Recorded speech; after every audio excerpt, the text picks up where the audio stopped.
சங்கம் வைத்து பிறந்தவளே, சங்கம் வைத்து பிறந்தவளே, அங்கம் முழுதும் நிறைந்தவளே, கண்ணில் நீராய் கரைந்தவளே, கடவுள் உருவாய் தெரிந்தவளே, மொழியாய் வந்த நிறையே, வள்ளுவன் உரைத்த உரையே, உடம்பில் உயிருள்ள வரையே, தமிழே நீ எனக்கு இறையே. தட்டலாம். இருக்கிற 10 பேர் தட்டிட்டீங்கன்னா எனக்கு கொஞ்சம் சந்தோஷமா இருக்கும் பேசுறதுக்கு. எவ்வளவு ஒரு, அதாவது உண்மையிலே எனக்கு என்ன தெரியுமா சந்தோஷம், இந்த புத்தக திருவிழால ஐயா இந்த மைக்கை மேலே வச்சதுனால அவங்க திரும்பி வரமாட்டாங்க, அவங்க போனது தான். ஆனாலும் கூட நீங்க எண்ணிக்கைகளில் கம்மியாக இருந்தாலும் எண்ணங்களில் உயர்வாக இருக்கக்கூடிய மக்களாக இருந்து அறிவு சார்ந்த சில விஷயங்களை நாங்கள் கேட்டுட்டு தான் செல்வோம் என்று அமர்ந்திருக்கக்கூடிய, அறிவை புகழக்கூடிய இந்த அன்பார்ந்த நாகை பெருமக்கள் அத்தனை பேரையும் ஒரு பெரிய கைதட்டலோடு சந்திப்பதில் ஒரு பெரிய மகிழ்ச்சி. ஏன்னா நான் வரும்போதே ஒரு அக்கா பார்த்தாங்க, நீங்க இந்த ஒரு நிமிட கதையெல்லாம் பார்த்துருக்கீங்களா? ஒரு நிமிட கதையில ஒரு சந்தோஷம், அந்த அக்கா கேட்டாங்க, தம்பி நீ இந்த ஒரு நிமிட கதையில வருவேல அப்படின்னாங்க. ஆமாக்கா அப்படின்னே. நீ எங்க வீட்டுக்காரர் மாதிரியே பேசுவ தம்பின்னாங்க. நான் உங்ககிட்ட ரொம்ப ஆச்சரியமா கேட்டேன், எங்க உங்க வீட்டுக்காரர் அவ்வளவு நல்லா பேசுவாரான்னு. அதெல்லாம் இல்லை தம்பி, யார் கேட்குறாங்களோ இல்லையா ஒரு பாட்டு பேசினே இருப்பாருன்னாங்க. அதே வரிசையில் வந்தவங்க, நீங்க கேட்கலனாலும் நாங்க பேசுவோம் அடி. ஆமாவா, நல்லா இருக்கும். நாகை, நாகப்பட்டினம், சோழர்களின் பெருமையில் துறைமுகம் காண்பதும் இங்குதான், சோழர்களின் பெருமையில் துறைமுகம் காண்பதும் இங்குதான், தோழர்களின் கருணையால் இறைமுகம் காண்பதும் இங்குதான். நாட்டுக்காக தியாகிகளை தந்ததும் நாகப்பட்டினம் தான், பாட்டுக்காக தியாகராய பாகவதரை தந்ததும் நாகப்பட்டினம் தான். நம்ம ஊரை தாங்க சொல்றேன், பேய் படம் பார்க்குற மாதிரி பார்க்கப்படாது. சோழர்களின் பெருமையில் துறைமுகம் காண்பதும் இங்குதான், தோழர்களின் கருணையில் இறைமுகம் காண்பதும் இங்குதான், நாட்டுக்காக தியாகிகளை தந்ததும் நாகப்பட்டினம் தான், பாட்டுக்காக தியாகராய பாகவதரை தந்ததும் நாகப்பட்டினம் தான். தமிழர் படைகள் திரைகடல் நின்று கொதித்த மண்ணும் இந்த மண்தான், தமிழர் படைகள் திரைகடல் நின்று கொதித்த மண்ணும் இந்த மண்தான், தமிழரின் பெருமையாய் முத்தமிழ் அறிஞர் உதித்த மண்ணும் இந்த மண்தான். சோழர்களின் துறைமுகம், ஏழைகளின் புகலிடம், மகிழ்ச்சியின் மறுமுகம், எழுச்சியின் எழுமுகம், கலைஞரின் பிறப்பிடம். இன்று கடல் பூமி கவிதை பூமியானது, உப்பு கடல் செப்பு கடல் ஆனது, தமிழ் செப்பும் கடல் ஆனது. இந்த அற்புதமான இந்த புத்தக திருவிழாவை, இந்த கவிதையை கேட்டு 4 பேர் வந்துட்டாங்கப்பா, அது வரைக்கும் எனக்கு சந்தோஷம். இந்த அற்புதமான புத்தக திருவிழாவை இத்தனை தூரம் வெற்றிகரமாக மாவட்டம் தோறும் எடுத்து சென்று கொண்டிருக்கக்கூடிய, மற்ற அத்தனை மாநிலங்களுக்கும் உதாரணமாக இருக்கக்கூடிய, மாவட்டம் தோறும் இந்த புத்தக திருவிழாவை எடுத்து செல்லக்கூடிய தமிழக அரசிற்கு ஒரு பெரிய கைதட்டலோடு, நம் முதலமைச்சர் அவர்களுக்கு ஒரு பெரிய கைதட்டலோடு இந்த நேரத்தில் நன்றி பாராட்டி, கிட்டத்தட்ட 9 மணிக்கு கூட வீட்டில் சமையல்லாம் இருக்கும், எல்லாத்தையும் விட்டுட்டு நாங்கள் 4 நல்ல விஷயத்தை கேட்கணுன்றதுக்காக அமர்ந்திருக்கக்கூடிய இல்லத்தரசிகளில் இருந்து, குடும்பத்திலிருந்து வந்திருக்கக்கூடிய அத்தனை பெரியோர்களுக்கும் மனமார்ந்த இந்த நேரத்தில் நன்றி பாராட்டி, அருமையாக இந்த புத்தக திருவிழாவை துவக்கி வைத்த மாவட்ட ஆட்சியர் அவர்களுக்கும், சட்டமன்ற உறுப்பினருக்கும், மரியாதைக்குரிய கல்வி அமைச்சர் ஐயா அவர்களுக்கும் ஒரு பெரிய கைதட்டலோடு இந்த மேடையில் இருக்கக்கூடிய அத்தனை பேருக்கும், மேடையில் இருந்த அத்தனை பேருக்கும் நன்றி பாராட்டி, ஐயா நானே பேசுறது எனக்கே கேட்காது, இதுல நீ வேற கத்துனன்னு வச்சுக்கையே, எனக்கு பக்கு பக்குன்னு இருக்கிற 4 பேருக்கும் அது கேட்காது. இந்த புத்தக திருவிழாவை தனது தோளில் சுமந்து கொண்டு ஒவ்வொரு ஊராக வெற்றிகரமாக நடத்தி கொண்டிருக்கக்கூடிய பப்பாசியினுடைய தலைவர் மரியாதைக்குரிய கவிதா சொக்கலிங்கம் ஐயா அவர்களுக்கும், என்னுடைய இனிமையான வழிகாட்டி மரியாதைக்குரிய நான் முருகன் ஐயா அவர்களுக்கும் ஒரு பெரிய கைதட்டலின் மூலமாக இந்த நேரத்தில் நன்றி பாராட்டி, எதுக்காகப்பா இந்த புத்தக திருவிழான்னாங்க, எதுக்கு இந்த புத்தக திருவிழா நடத்தி என்ன ஆகணும், எதுக்காக இந்த புத்தக திருவிழான்னாங்க. தமிழை 3ஆ பிரிச்சாங்க, கரெக்டா? தமிழை 3ஆ பிரிச்சாங்களா? என்னவா பிரிச்சாங்க? தமிழை 3ஆ சொன்னாங்களே, என்ன? இயல் இசை நாடகம். இயல் இசை நாடகம் கரெக்டா சொன்னாங்க. ஒரு காலேஜில் போய் கேட்டேன், தமிழை 3ஆ பிரிச்சாங்க என்னன்னு.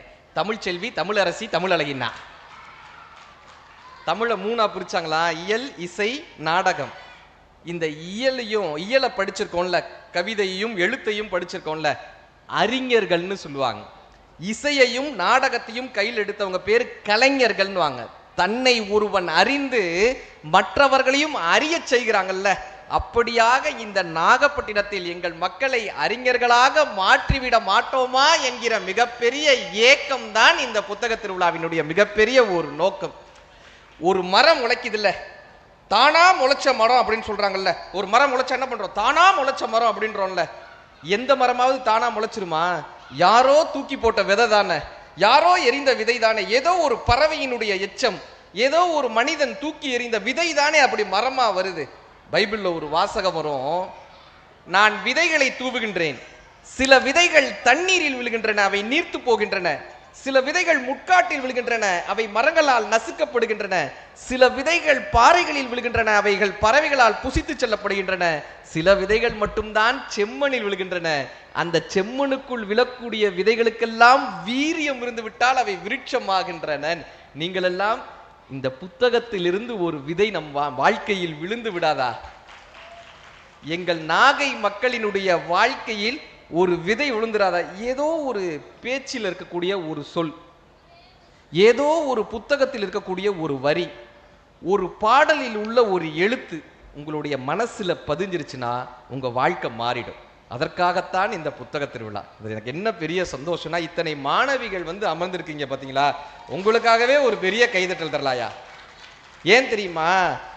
இந்த புத்தகம் எங்க கைக்கு வர்றதுக்கு 20 வருஷம் மெனக்கடல் 20 வருஷம். ஆனால் பெண்களின் கைகளுக்கு புத்தகம் வருவது என்பது 2000 வருட போராட்டம். 2000 வருட போராட்டம் உங்கள் கைகளில் புத்தகம் வந்திருக்கிறது. ஜவஹர்லால் நேரு சொல்லுவாரு, ஒரு ஆண் கல்வி கற்றால் அது அவனுக்கு மட்டும்தான் பயன்படும், பெண்கள் கல்வி கற்றால் மட்டும்தான் அது அவளுக்கும் அவளது குடும்பத்திற்கும் இந்த சமூகத்திற்கும் பயன்படும். எங்கள் மாணவிகளுக்கு அந்த கல்வியை கொடுத்து விட மாட்டோமா? புத்தகத்தினுடைய அறிவை கொடுத்து விட மாட்டோமா? அதற்காக இந்த புத்தக திருவிழா. தந்தை பெரியார் அவர்கள் சொன்னார், பெண்களின் கைகளில் இருந்து கரண்டியை பிடுங்கி அவர்கள் கைகளில் புத்தகங்களை கொடுங்கள், அப்பொழுதுதான் நாடு முன்னேறும். பையனை பத்தி சொல்லும் போது வள்ளுவர் ஒன்று சொல்லுவார்ல, ஈன்ற பொழுதில் பெரிது உவக்கும். இப்படி கேட்டா இப்படி சொல்லணும்யா. நான் ஒரு மேடையில போய் கேட்டேன், செல்வத்துள் செல்வம்னே, கீழிருந்து ஒரு பொருளை திருமதி செல்வண்டுச்சு. வள்ளுவர் சொன்னாரு, ஈன்ற பொழுதில் பெரிது உவக்கும் தன் மகனை சான்றோன் என கேட்டார். மகள் சான்றோல் ஆனா ஏத்துக்க மாட்டோமா?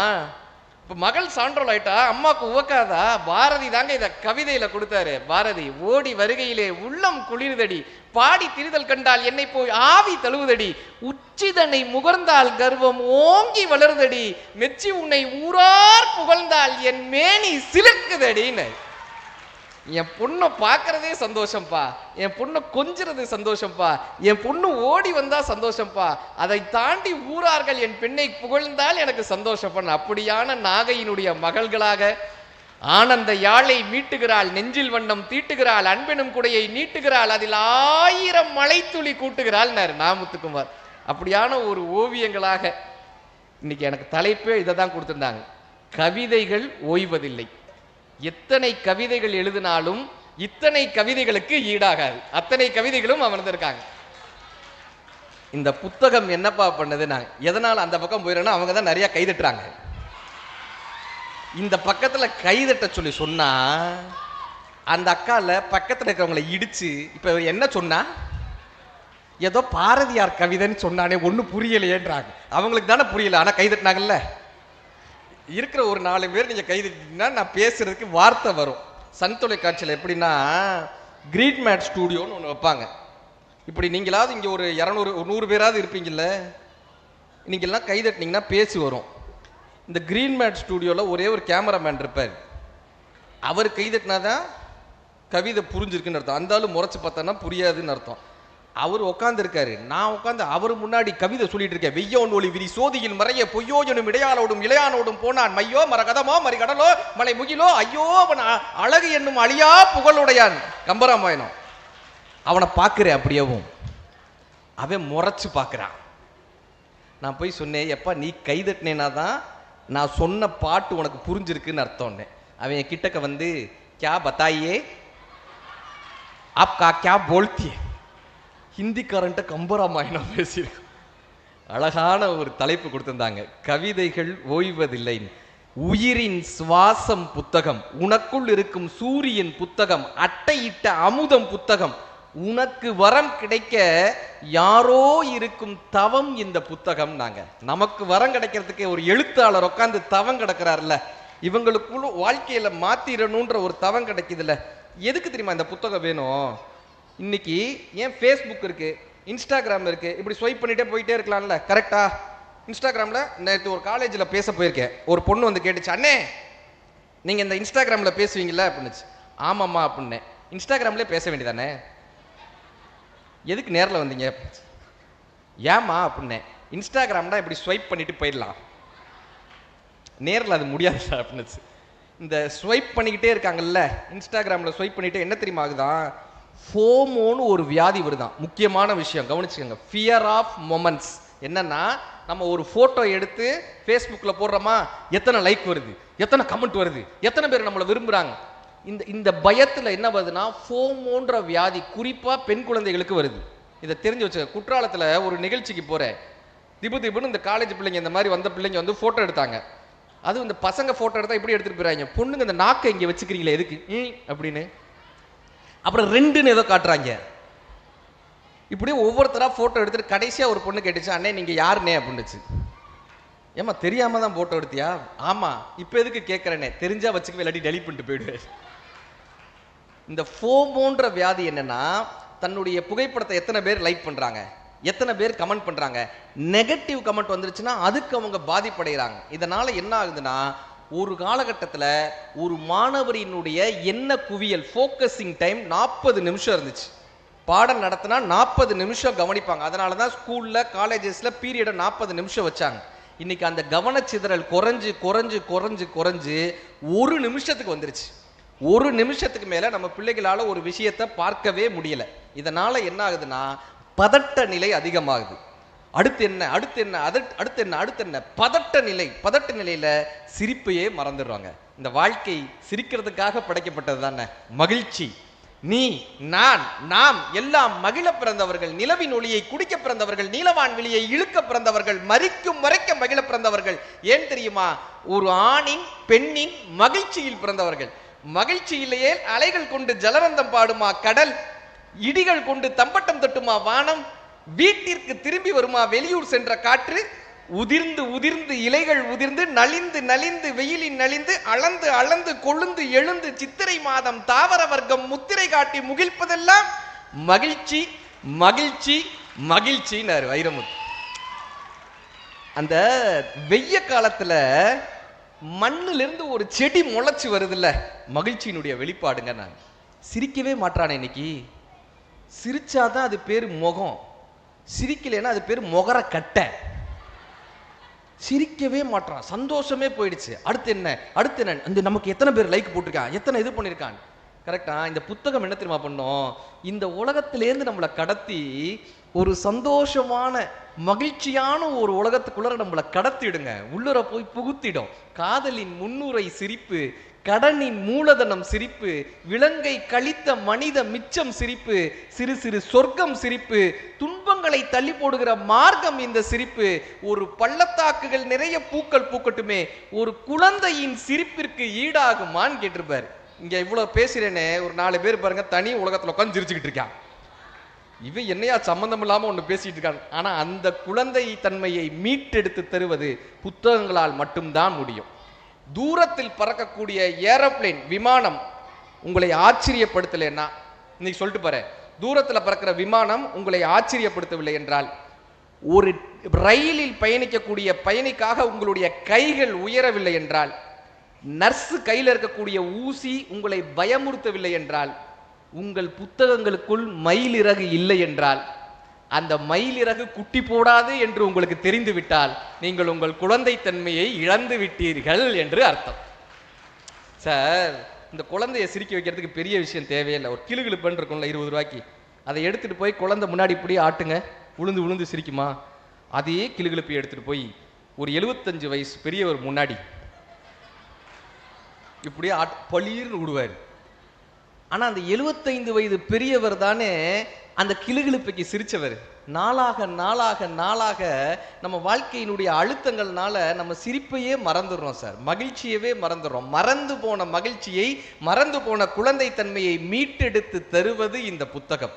ஒரு புது கவிதையில் எழுதியிருந்தாரு, ஜெஸ்ஸிக்கு ஒரு ஆப்பிள் துண்டு கொடுக்கப்பட்டது. ஜெஸ்ஸி அந்த ஆப்பிள் துண்டை தனது தோழியான செல்விக்கு கொடுத்தாள். ஜெஸ்ஸி அந்த ஆப்பிள் துண்டை தனது தோழியான தமிழிற்கு கொடுத்தாள். ஜெஸ்ஸி அந்த ஆப்பிள் துண்டை தன் தோழியான புவனாவிற்கு கொடுத்தாள். ஜெஸ்ஸி அந்த ஆப்பிள் துண்டை தன் தோழியான ஸ்வேதாவிற்கு கொடுத்தாள். அங்கு ஒரு ஆப்பிள் தோட்டமே உருவானதுன்னு அந்த புதுக்கவிஞர் எழுதியிருப்பார். சார், கடவுளின் அருள் இருந்தால், இன்னைக்கு சொல்லிட்டு போறேன் பாருங்களேன், கடவுளின் அருள் இருந்தால் உங்களுக்கு ஆண் குழந்தை பிறக்கும். கடவுளே வந்து பிறக்க வேண்டும் என்றால் அது பெண் குழந்தைகளாகத்தான் இருக்கு. ஒரு புது கவிதை அந்த மனதை அப்படி உருக்கிட்டு போகுது இல்ல இல்லையா? இதுதான் கவிதையினுடைய சக்தி. ஒரு பையன் அவங்க வந்து ஸ்கூல்ல மாறுவேட போட்டி, அம்மா கிட்ட போய் சொல்றாங்க கர்ண வேஷம் போடணும்னு. அவங்க அம்மாவுக்கு ஆசை பையனுக்கு கர்ண வேஷம் போடணும்னு. இப்போ ஸ்கூல்ல போய் கேட்குறாங்க டீச்சர் கிட்ட, டீச்சர் இந்த கர்ணன் வேஷம் போடணும்னா எவ்வளோ டீச்சர் ஆகும், இந்த கர்ணன் வேஷம் போடுறதுக்கு எவ்வளோ டீச்சர் ஆகும்? அவங்க டீச்சர் சொல்றாங்க ஒரு 6500 வரும், இந்த கவசம் குண்டலம் எல்லாம் சேர்த்து 6500 வரும். அந்த பையன் சொல்றான், அம்மா நான் அடுத்த வருஷம் கர்ணனை வேஷம் போட்டுக்கிட்டாம்மா, அடுத்த வருஷம் வேஷம். ஏன்டாங்க? அம்மா என் ஃப்ரெண்டு ராஜு இருக்கான்லம்மா, அவனுக்கு இந்த வருஷம் ஃபீஸ் கட்டுறதுக்கு காசு இல்லைம்மா, அவங்க அப்பா ரொம்ப கஷ்டப்படுறாரு, அவனுக்கு ஃபீஸ் கட்ட காசு இல்லை, 2 நாள் அவனை வெளியே நிப்பாட்டிட்டாங்க, ஃபீஸ் வெறும் 5500 தான்மா, நம்ம இந்த 5500 இந்த வட்டம் ராஜுவுக்காக கட்டலாமா, நான் அடுத்த வருஷம் நான் கர்ணனா வேஷம் போட்டுக்கிறேம்மான். அந்த அம்மா அப்படியே உச்சி முகர்ந்துட்டு சொன்னாங்க, தங்கம் நான் உனக்கு கர்ணனா வேஷம் போடணும்னு ஆசைப்பட்டேன்டா, ஆனா கர்ணனே வந்து எனக்கு பிறந்திருக்காண்டான்னு அந்த அம்மா அவனை உச்சி முகர்ந்தாங்க. இந்த குழந்தைகளின் உலகத்தை நமக்கு கவிதைகள் கற்றுக் கொடுக்கும். ஏன் தெரியுமா?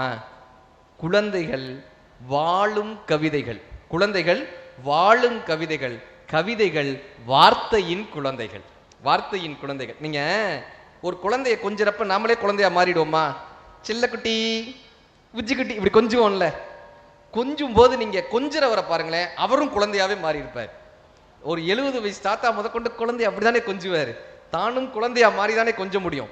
ஒரு பறவையோடு நீங்கள் 10 நாட்கள் பழகி பறவையாக மாற முடியாது. ஒரு நதியோடு 10 நாட்கள் பழகி நதியாக மாற முடியாது. ஒரு கடலோடு 10 நாட்கள் பழகி நீங்கள் கடலாக மாற முடியாது. ஆனால் ஒரு கவிதையோடு நீங்கள் 10 நாட்கள் பழகினால் நீங்கள் கவிதையாக மாறியே ஆக வேண்டும். நான் இப்படி காலேஜ் படிக்கிறப்ப எல்லாருமே முத படிக்கிறப்ப என்ன புத்தகம் எடுத்து படிப்பாங்கன்னா கவிதை புத்தகம் படிப்பாங்க. கரெக்டா? கவிதைகள் ஓய்வதில்லைன்ற தலைப்புனால இந்த விஷயத்த சொல்லிடுறேன். நானும் காலேஜ் படிக்கிறப்ப எல்லாருக்குமே பிடித்த கவிதைகள் அந்த காலத்தில் எப்படி இருக்கும்? காலேஜ் படிக்கிறப்ப என்ன கவிதைகள் படிப்போம்? எல்லாருக்கும் பிடித்த அந்த காதல் கவிதைகள் தான் சார் எடுத்தோம். தபு சங்கர்னு ஒரு ரைட்டர் இருப்பார், கேள்விப்பட்டிருக்கீங்களா? தபு சங்கர்னு. நமக்கு வாட்டர்மெலன் ஸ்டாரா தெரியும், தபு சங்கரை எப்படி தெரியும்? இருக்கட்டும். தபு சங்கர்னு ஒரு ரைட்டர் விழியீர்ப்பு விசைன்னு ஒரு புத்தகம் எழுதியிருப்பார். புவியீர்ப்பு விசையில் தவறி விழுந்திருக்கிறேன், இவள் விழியீர்ப்பு விசையில் தவறாமல் விழுந்து கொண்டிருக்கிறேன். காதல் கவிதை எழுதும் போது இந்த உலகம் 8 பக்கம் காற்றாலும் எல்லா பக்கமும் காதலாலும் சுருதப்பட்டிருக்கிறது. ஆதாமும் ஏவாளும் கடித்த ஆப்பிள் தீரவே இல்லை, கடிக்க கடிக்க வளர்ந்து கொண்டே இருக்கிறது காதல் ஆப்பிள். இப்ப இந்த புத்தகம் எனக்கு ரொம்ப பிடிச்சிருச்சா? காலேஜ் படிக்கிற பீரியடு இந்த புத்தகம் ரொம்ப பிடிச்சிருச்சு. கடைசி பெஞ்சில் உட்காந்து இந்த புத்தகத்தை படிச்சுக்கிட்டு இருக்கேன். எங்க ஹெச்ஓடி பார்த்துட்டார், அவர் ஏதோ கிளாஸ் எடுத்துக்கிட்டு இருந்தாரு, அந்த ஹெச்ஓடி பார்த்துட்டார். அது ஏன் பார்த்தாருன்னா, கிளாஸ் எடுத்துக்கிட்டு இருக்காரு, நான் பின்னாடி உட்காந்து அந்த புத்தகத்தை படிச்சுட்டு இருக்கேன். அதுல ஒரு வார்த்தை வந்துச்சு, அதுல ஒரு கதை வந்துச்சு. இந்த காதல் எங்க இருக்கிறதுன்னு ஒரு கதை எழுதியிருப்பார் தபு சங்கர். காதல் எங்க இருக்கிறது? பேருந்து சுவர் மறைவில் காதலனுக்கு தனது டிஃபன் பாக்ஸில் இருந்து நெல்லிக்காய் எடுத்து தரும் காதலியின் கைகளில் இருக்கிறது இந்த காதல். தன்னை 1000 பேர் விரும்பினாலும் கண்ணாடியில் தன் அழகை தானே பார்த்து ரசிக்கும் பருவ பெண்ணின் பருக்களில் இருக்கிறது காதல். காலிங் பெல் அடித்தவுடன் கதவு திறந்தவளின் பேர் அழகை கண்டு விக்கித்து நின்ற பீசா பையனின் கண்களில் இருக்கிறது இந்த காதல். நாத்து நட சென்ற இடத்தில் தனது பழைய காதலனை பார்த்துவிட்டு பாம்பு கடித்ததாய் பொய் சொல்லி வீட்டிற்கு வந்து அழுகும் பருவ பெண்ணின் கண்ணீரில் இருக்கிறது இந்த காதல். வார்த்தைகளும் அர்த்தங்களும் தீர்ந்த பின்பு மௌனத்தின் ஆழத்தில் இருக்கிறது இந்த காதல்னு எழுதியிருந்தார். நான் இதை படிச்ச உடனே சூப்பர் பாப்புன்னு கிளாஸ்ல அவர் போட்டு ப்ரொஜெக்டர் போட்டு பாடம் நடத்திருக்காரு, கிளாஸ் அமைதியா இருக்கு. நம்ம பின்னாடி பெஞ்சில் உட்காந்து இதை படிச்சுட்டு சே சூப்பர் அப்படின்னு எல்லாரும் திரும்பி என்னையவே பார்க்குறாங்க. அங்கே சார் வந்தார், அதை வாங்கி இப்படி இது என்னன்னு வாங்கி பார்த்தாரு, ஓரமாக வச்சுட்டு போயிட்டாரு. அதுக்கப்புறம் கேட்டார், உனக்கு கவிதைனா ரொம்ப பிடிக்குமான்னார். ஆமாம் சார்ன்னு. என்னை கூட்டிகிட்டு போய் எங்கள் தமிழ்துறை பேராசிரியர் தாக்கு சுப்பிரமணியன் அவர்கள்ட்ட அறிமுகப்படுத்துகிறாங்க. அவர் கேட்டார், நீ என்ன கவிதை படிப்பேன்னாரு. காதல் கவிதைகள் சார், அந்த காலத்தில் காதல் கவிதை படிப்பேன் சார். வைரமுத்து ஐயாவை நிறையா படிப்பேன். வைரமுத்து ஐயா படிப்பியா, ஏதாவது ஒரு கவிதை சொல்லு அப்படின்னாரு. வைரமுத்து ஐயா ஒரு கவிதை எழுதியிருப்பார், ஒளிப்பூக்கள்னு பேர். நம்ம யாராவது நட்சத்திரத்தை பற்றி பேசினா என்ன சொல்கிறோம்? டிங்கிள் டிங்கிள் லிட்டில் ஸ்டார் தானே சொல்கிறோம். குழந்தைகளுக்கு டிங்கிள் டிங்கிள் லிட்டில் ஸ்டார் தானே நட்சத்திரத்தை இன்னைக்கு சொல்லி கொடுத்துட்டு போகிறேன்.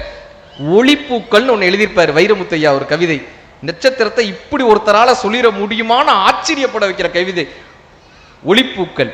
பூந்துகில் உடுத்த புதுமதி அழகி நீந்தியே திரியும் நீலப்பட்டில் வைத்து பின்னி வண்ணம் தொடுத்து தைத்து தொடுத்த தங்கச்சிமிழ்கள் சற்றே தெரித்து சரசரமாக உற்று பார்க்கும் ஒளியின் பூக்கள் சித்திர பூக்கள் செம்பலாகிக்கள் நித்தில வீதியில் நிலவு கண்ணி அறுத்து எறிந்த ஆரப்பரல்கள்.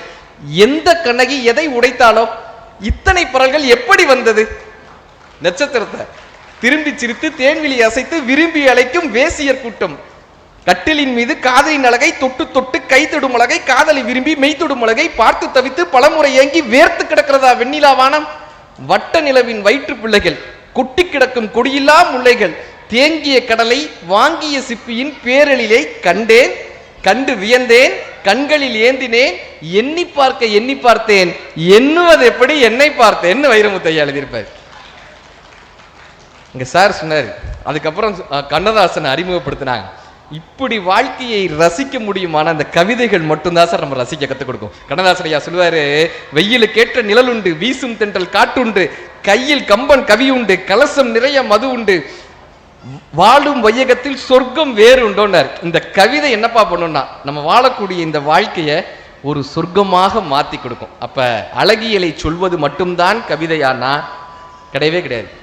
வாழ்க்கையில் ஒரு அழுகை இருக்குல்ல, ஒரு கஷ்டம் இருக்குல்ல, இந்த கஷ்டத்தை அழுகையை சொல்வதும் கவிதை தான். குறிப்பாக பெண்களினுடைய மனதில் இருக்கக்கூடிய கஷ்டத்தை சொன்னதும் இந்த கவிதை தாங்க. இல்லத்தரசிகள் படக்கூடிய கஷ்டத்தை சொன்னதும் இந்த கவிதை தான். வேலைக்கு செல்லக்கூடிய பெண்கள் இருக்காங்கல்ல, அவங்க வாழ்க்கையில எவ்வளவு போராட்டம் இருக்குப்பான்னு சே கார்த்திகா ஒரு கவிதை எழுதியிருப்பாங்க. வேலைக்கு செல்லக்கூடிய பெண்களுக்கான ஒரு போராட்டமா. வழக்கத்துக்கு மாறாய் முந்திவிட்ட மாத விளக்கு, எகிரி குதித்த கோடை வெயில், எவ்வளவு முயன்றும் கிடைக்காத பேருந்து இருக்கை, புடவை என்பதால் வலது கையால் மட்டும் பிடிக்க வேண்டிய பேருந்து கம்பி, இறங்கி முடித்து வீட்டிற்கு வந்து பார்க்கையில் இன்றைக்குத்தான் பாலையோ தயிரையோ கொட்டிவிட்டு ஓடும் பக்கத்து வீட்டு பூனை, தொடைத்து முடித்து பார்க்கையில் இளைய மகளுக்கு ஏனோ காய்ச்சல் அடிக்கிறது, அப்பாவிடமும் அப்பத்தாவிடமும் கற்றுக்கொண்ட கை வைத்தியம் கை கொடுக்க பரிமாறி பசியாரி படுக்கையில் வீழும் போதுதான் தெரிகிறது, அம்மா நீ எப்போதும் கையில் வைத்திருக்கக்கூடிய 2 ரூபாய் சிகப்பு வெள்ளை தைல டப்பாவின் அருமைன்னு எழுதியிருப்பாங்க. எத்தனை அம்மாக்கள் தலைவலி தைலத்தோடையே வாழ்க்கையை நடத்துறாங்க. இந்த எத்தனை அம்மாக்கள், அது வெறும் தலைவலி மட்டும் இல்ல, வாழ்க்கையினுடைய வலி. இந்த வாழ்க்கையின் வலியை கடத்துவதற்கு 2 ரூபாய் சிகப்பு வெள்ளை தைல டப்பாவோடையே பல பெண்களினுடைய வாழ்க்கை முடிகிறதுன்னு சே கார்த்திகா. நான் ஒரு 60ஆம் கல்யாண நிகழ்ச்சிக்கு பேச போனேன். அந்த அம்மா இருந்தாங்க, 60 கிட்டத்தட்ட ஒரு 40 வருஷம் அவரோட குடும்பம் நடத்துறவங்க. அவங்க கிட்ட கேட்டேன், ஏம்மா 40 வருஷமா அவரோட குடும்பம் நடத்துறீங்களே, 40 வருஷம் குடும்பம் நடத்துறீங்களே, உங்க இல்வாழ்க்கையை பத்தி சொல்லுங்கன்னு. அவங்க ஒரே வார்த்தையில சொன்னாங்க, இந்த அங்க பாருங்க, எங்க அக்கா பக்கத்துல இருக்கவங்க அடிச்சு சிரிக்கிறாங்க. இந்த ஆன்றதுல 40 வருஷ வாழ்க்கை அடங்கி இருக்கு.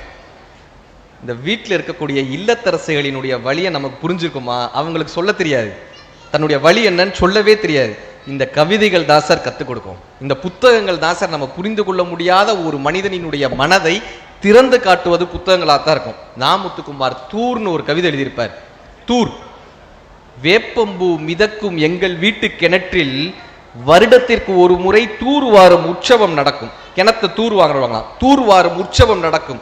குச்சி, கரண்டி, ராட்டினம், வேலைக்காரி திருடியதாய் நினைத்த வெள்ளி டம்ளர், ஆள் கிணற்றுக்குள் அப்பா இறங்க இறங்க அதிசயங்கள் மேலே வரும். சேருடா சேரு என்று அம்மா அரட்டுவாள், இருந்தாலும் சந்தோஷம் கலைக்க யாருக்கு மனசு வரும்? படை வென்ற வீரனாய் தலை சொட்ட சொட்ட அப்பா மேலே வருவார். இன்று வரை அம்மா சுபத்துக்கு பின்னால் இருந்துதான் அப்பாவோடு பேசுகிறார். அப்பாவும் மறந்தே போனார் மனதுக்குள் தூர் எடுக்க அந்த கவிதையை முடிச்சிருப்பார். எத்தனை அப்பாக்களுக்கு தன் மனைவியின் மனதில் என்ன இருக்குன்னு தெரியவே இல்லையங்க. அதனாலதான் புவனான்னு ஒரு கவிஞர், புது கவிஞர் எழுதியிருந்தாங்க, ஆண்களுக்கு 1000 பிரச்சனை. சரியா? ஆண்களுக்கு 1000 பிரச்சனை. நீங்க யாராவது கணவர்கிட்ட கேளுங்க, என்னதாங்க உங்க பிரச்சனை? எனக்கு 1000 பிரச்சனை அப்படின்னு வரல. கரெக்டா?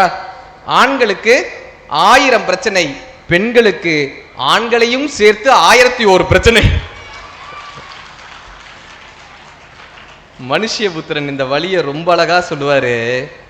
நானும் நீயும் ஒரே வீட்டில் தான் இருக்கிறோம், ஆனால் 2 கிரக இடைவேளை நமக்குள் இருக்கிறது. ஒரு சூரியனுக்கும் பூமிக்கு இடையில எவ்வளவு இடைவேளை இருக்குமோ அவ்வளவு இடைவேளை நமக்குள்ள இருக்கேப்பா.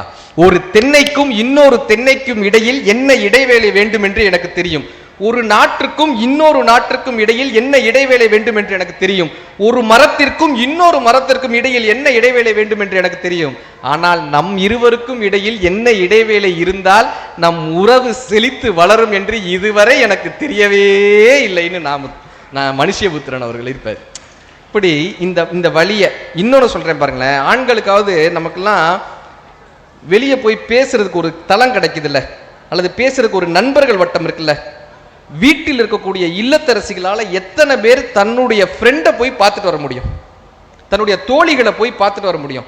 குடும்பம்னு ஒன்று வந்துருச்சுன்னா தான் கூட படிச்சவங்க எத்தனை பேரால போய் தான் கூட ஒரு கிளாஸ்ல படிச்சிருப்பாங்கல்ல. இப்போ இல்லத்தரசிகளுடைய ஃப்ரெண்ட்ஸ் யாரா தெரியுமா இருப்பாங்க?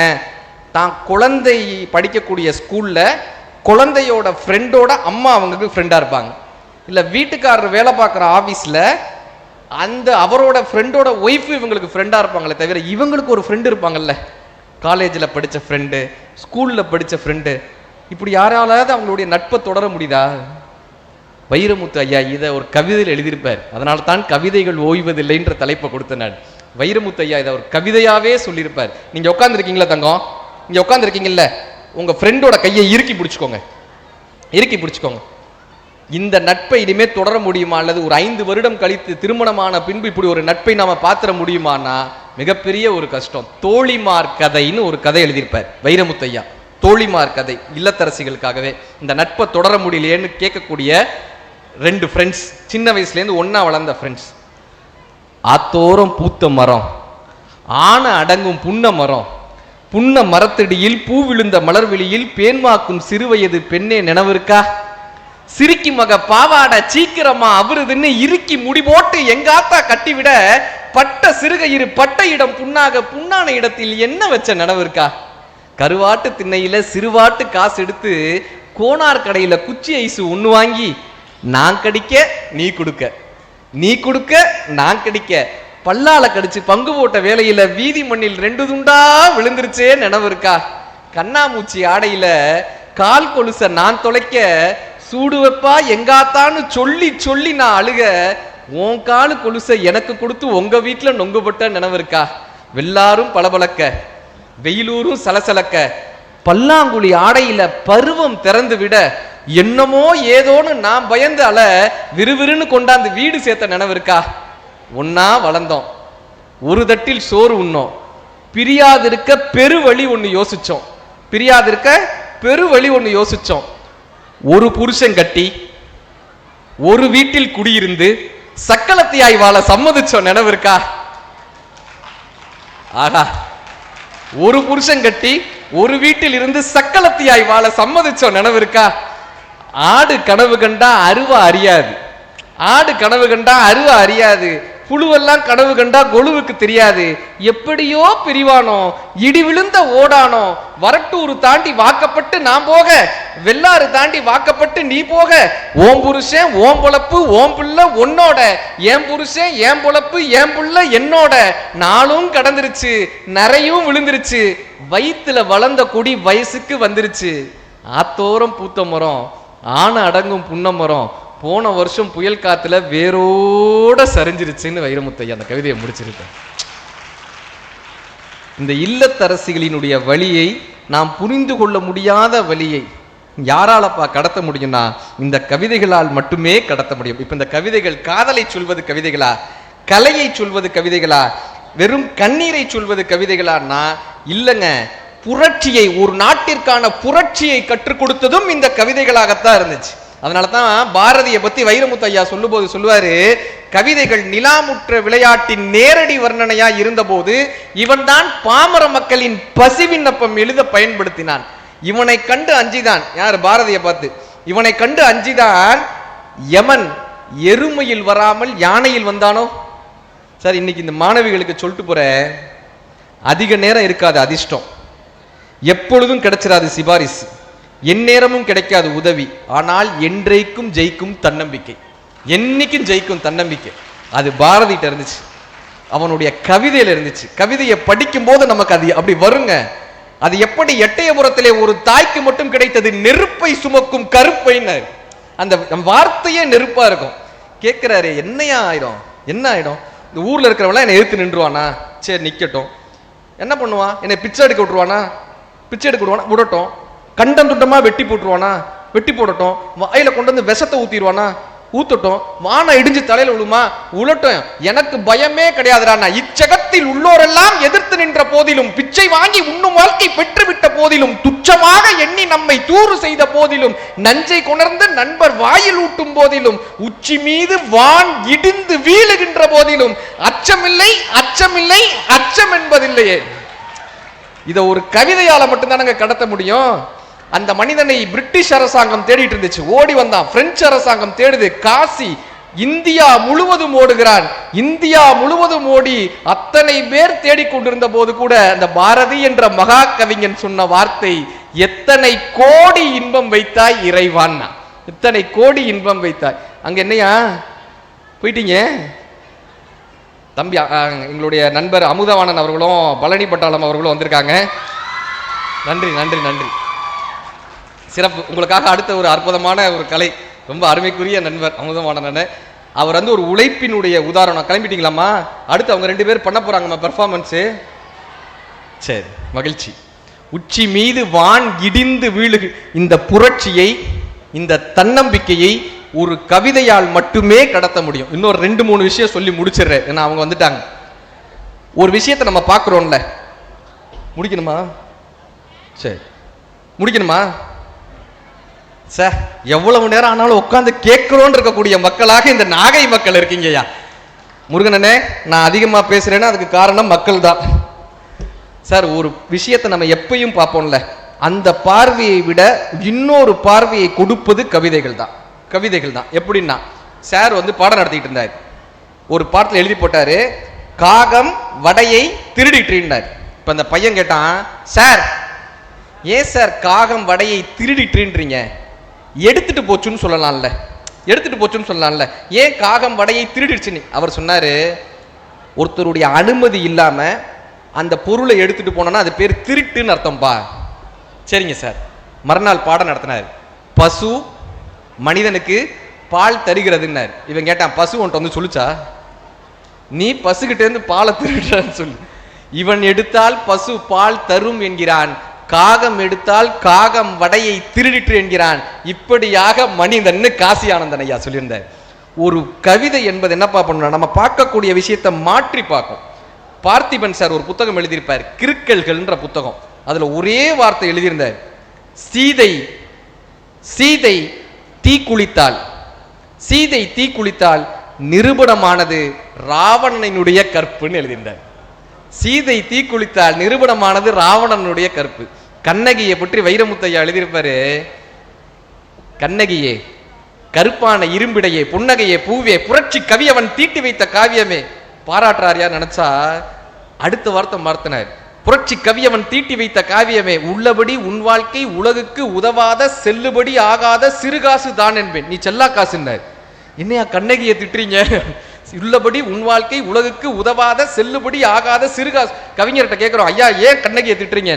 சொல்றாரு, தொட்டு மாலையிட்டோன் தோகையரை கூடிய பின் விட்டு பிரிந்து வேறு திசை சென்று விட்டால் கண்ணீரை தினம் சிந்தி கண்மூடி வாழ்வதுதான் பெண்டிற்கு கற்பென்று சொன்னால் அந்த கற்பே இந்த உலகத்தில் இல்லாது போகட்டும், சந்தையில் விலை போகாத சரக்காகி போகட்டும். உப்பு கடல் நோக்கி ஓராறு செல்வதும் வியப்பில்லை, தப்பு கடல் நோக்கி உன் கணவன் தாவி செல்லும் போதே அப்பப்பா இது என்ன அநியாயம் என்று அணை ஒன்றை கட்டி தடுத்திருந்தால் தினவடத்துக்கிள போல திருமகளே வாழ்ந்திருப்பாய்.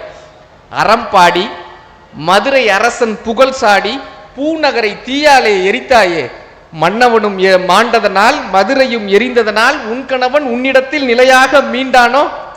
ஏமா மாதவியோட போனப்போ உன் புருஷனை எரிச்சிருந்தேனாக்கா பரவாயில்ல, அவன் செத்து போனதுக்கு அப்புறம் எங்க மதுரையை எரிச்சு என்னம்மா பையன்னு கேட்டார். தாய்க்குளமே தாய்க்குளமே தங்க மகன் சொல்கின்றேன், வாய்ச்சொல் காரன் என்று வார்த்தைகளை தள்ளாதீர், கற்பொன்றில் மட்டும் கண்ணகியை போலிருங்கள், மற்றவற்றில் அந்த மடமகளை மறந்திடுங்கள். இப்பொழுதும் அவளை போல் மோனநிலை கொண்டிருந்தால் கடலில் விழுந்த கடுகாகி போவீர்கள், இடரில் சிக்குண்ட இருக்கம்பு ஆவீர்கள். தமிழ் அஞ்சுகத்தை நிந்தித்து சொல்லவில்லை, சிந்தித்து சொல்கிறேன், சிந்திக்க வேண்டுகிறேன். வைரமுத்தையா அந்த கவிதையை முடிச்சிருப்பார். இதுவரை நாம் நம்பிய பார்வையை வேறு விதமா பார்க்கறாங்கல்ல, இது கவிதையால தான் சார் முடியும். ஒரு மாடு வயலை மேய்ஞ்சிக்கிட்டு இருக்கு, மாடு வயலை மேய்து, நாம பார்த்தோம்னா என்ன பண்ணுவோம்? குச்சி எடுப்போமா, கல் எடுப்போமா? சீனு ராமசாமின்னு ஒரு இயக்குனர், அவர் கவிஞர் சீனு ராமசாமி, அவர் கவிதை எடுத்தார். ஒரு மாடு மேய்ஞ்சிக்கிட்டு இருக்கு, இவர் கவிதை எடுக்கிறாரு.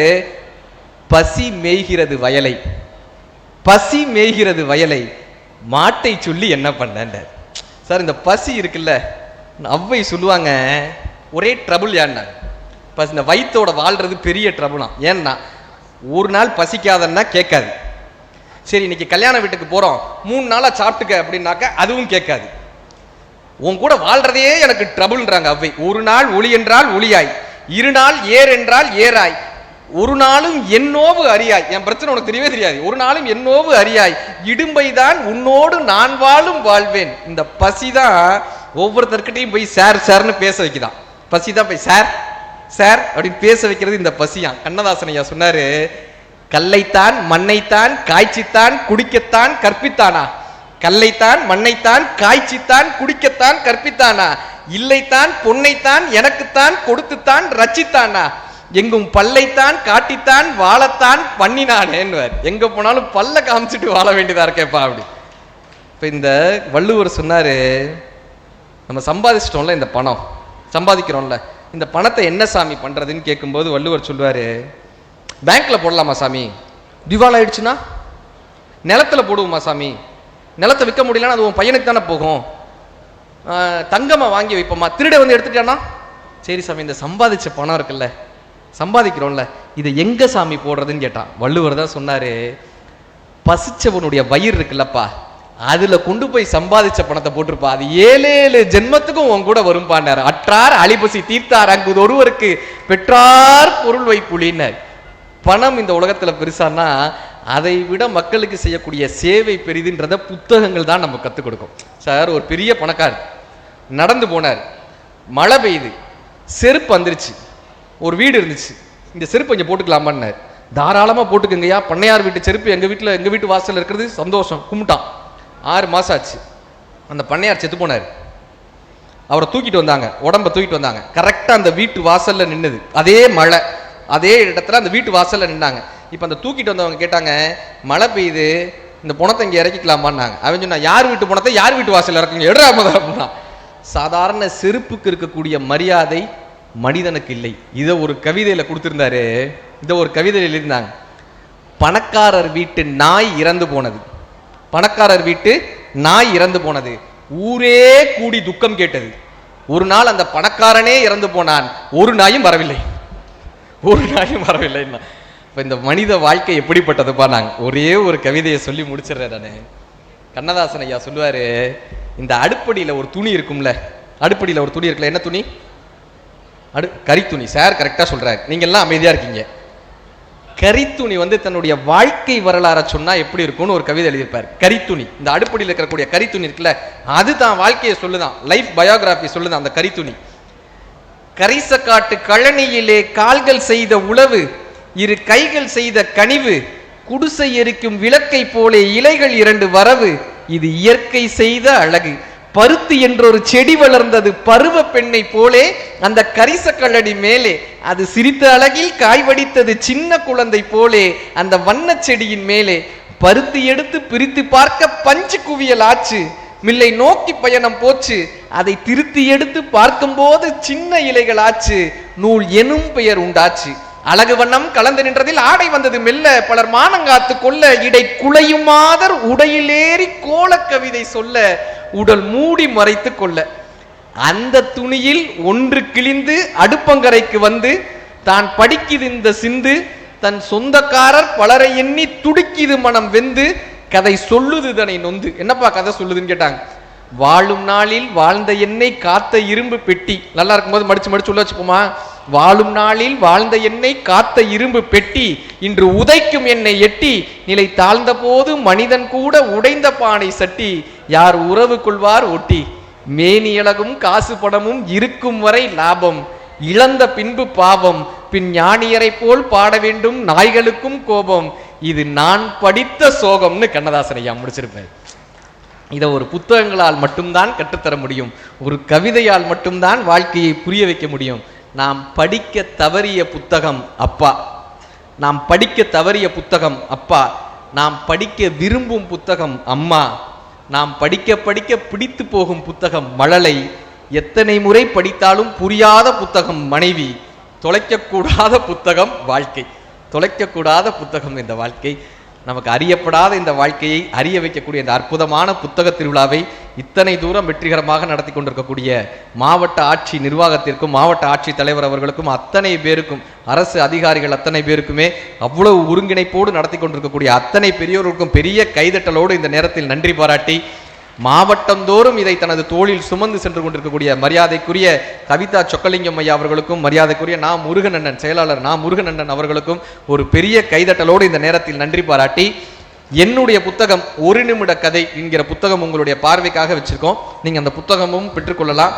தன்னம்பிக்கை சார்ந்த கதைகள் இருக்கக்கூடிய புத்தகங்களை பெற்றுக்கொண்டவர்கள் என்னோட கையொப்பமும் பெற்றுக்கொள்ளலாம். நன்றி. வாய்ப்பிற்கு நன்றி. வணக்கம். நன்றி.